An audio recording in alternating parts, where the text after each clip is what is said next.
con ngủ á, cái anh hai ăn rồi. Về chơi thế này giỏi chưa? Anh hai ăn mấy nhiêu lần vậy nè? Anh hai ăn 2 cái. Để con ăn 3 cái. Ăn 3 cái giỏi nè. Hay đó. Ngon không? Mẹ làm nó ngon không? Thích không? Lấy cái ghế dùm mẹ nữa.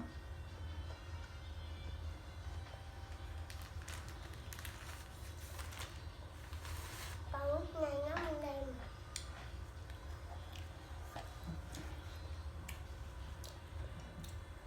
Đầu cổ con tôi vậy trời. Chừng đổ ly nước đi con. Chừng đổ ly nước nè. Nước gì ạ?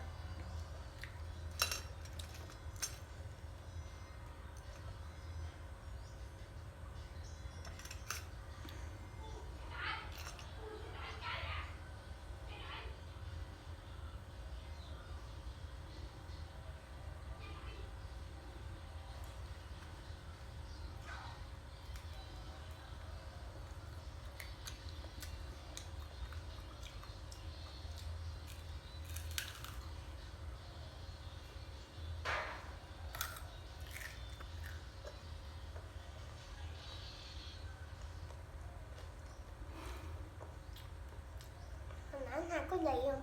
Có. Anh hai ăn gì vậy hả?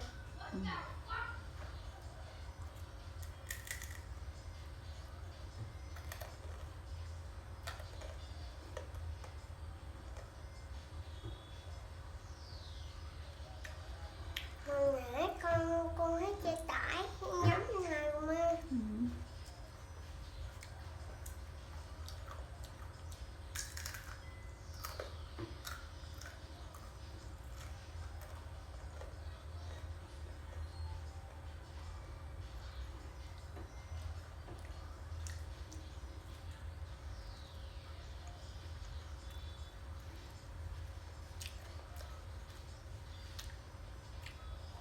Dơ nè.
Giỏi thế. Mấy cái rồi? Mấy cái rồi, con ăn mấy cái rồi? Một cái rồi. Ừ.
Cái gì vậy?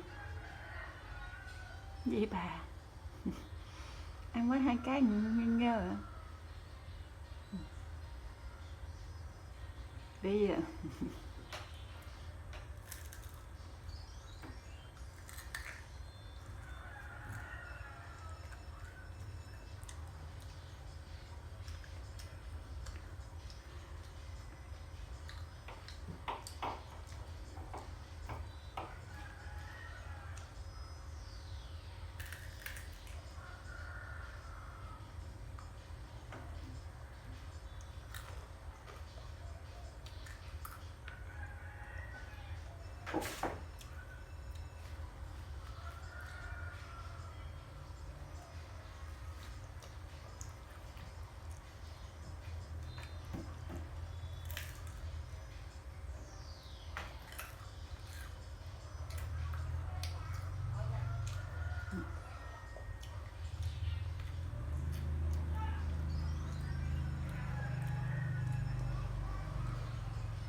Nhìn con cho mẹ nghe tiếng hả? Nghe tiếng ăn nhỏ.